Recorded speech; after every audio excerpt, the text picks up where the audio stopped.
ಇವರು ಸತ್ಯ. ಸಾಯಿ ನಿರ್ಮಲ production ಹೌಸ್ನ producers ನಾವು. ನಮ್ಮ ನಿರ್ಮಾಣದಲ್ಲಿ ಲಕ್ಷ್ಮೀ ನಿವಾಸ ಸೀರಿಯಲ್ ಜೀ ಕನ್ನಡದಲ್ಲಿ ಬರ್ತಾಯಿದೆ.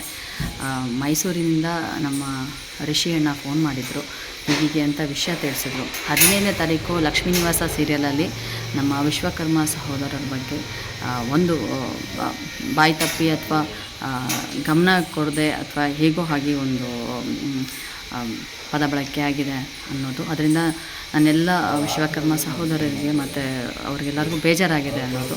ದಯವಿಟ್ಟು ಇದು ಯಾವುದು ಬೇಕಂತ ಮಾಡಿರೋದಲ್ಲ, ಇದು ಕಾಲ್ಪನಿಕ ಕಥೆಗಳಾಗಿರುತ್ತೆ. ಕೆಲವೊಂದು ಸಲ ವರ್ಕ್ ಮಾಡ್ತಾ ಫ್ಲೋಲ್ ಬಂದಿರುತ್ತೆ. ಅದರಿಂದನೂ ಕೂಡ ಯಾರಿಗಾರು ಹರ್ಟ್ ಆಗಿದ್ದರೆ ನಾವು ನಮ್ಮ ಇಡೀ ತಂಡದ ಪರವಾಗಿ ಲಕ್ಷ್ಮೀ ನಿವಾಸ ಮತ್ತು ಸಾಯಿ ನಿರ್ಮಲ ಪ್ರೊಡಕ್ಷನ್ ಹೌಸ್ ಪರವಾಗಿ ಕ್ಷಮೆನ ಕೇಳ್ತೀವಿ. ದಯವಿಟ್ಟು ಕ್ಷಮಿಸಿ. ನಿಮ್ಮೆಲ್ಲರ ಹಾರೈಕೆಯಿಂದ, ನನ್ನ ಇಡೀ ಕರ್ನಾಟಕ ಜನತೆಯ ಹಾರೈಕೆಯಿಂದ ನಾನು ಸತ್ಯ ಇವತ್ತು ಈ ಮಟ್ಟದವರೆಗೂ ಬಂದಿದ್ದೀವಿ.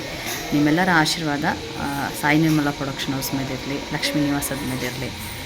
ಕ್ಷಮಿಸಿ ಅಣ್ಣ, ಕ್ಷಮಿಸಿ. ಗೊತ್ತಿಲ್ಲದೆ ಆಗಿರುತ್ತೆ. ನಾನು ಇಡೀ ತಂಡದ ಪರವಾಗಿ ಕ್ಷಮೆ ಕೇಳ್ತೀನಿ, ಕ್ಷಮಿಸಿ.